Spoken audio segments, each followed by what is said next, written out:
మనం మార్కెట్‌కు వెళ్లి పళ్ళు, కూరగాయలు కొనుక్కునేటప్పుడు వ్యాపారులు తూకం వేసి ఇస్తూ ఉంటారు. మనం ఎంత అడిగితే అంత కొలిచి ఇస్తారు.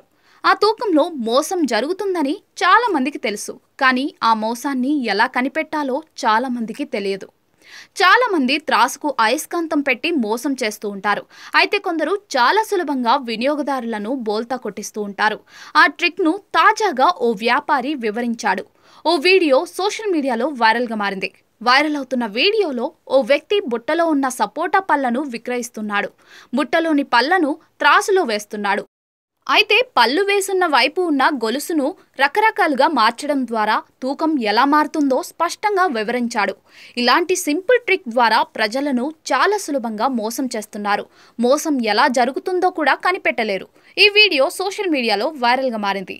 ఈ వైరల్ వీడియోకు మిలియన్ల కొద్ది వ్యూస్ వచ్చాయి. 4.1 లక్షల మందికి పైగానే ఈ వీడియోను లైక్ చేశారు. ఈ వీడియోపై నెటిజన్లు రకరకాలుగా స్పందిస్తూ ఉన్నారు. స్కామ్లను ఎలా నివారించాలో అంకుల్ చెప్పారు. ఇది మోసమా, వ్యాపారి నైపుణ్యమా? వ్యాపారం అంటే మోసమే. నా ప్రొఫెసర్ కంటే అతనికి ఎక్కువ ఫిజిక్స్ తెలుసు అంటూ నెటిజన్లు కామెంట్లు చేశారు.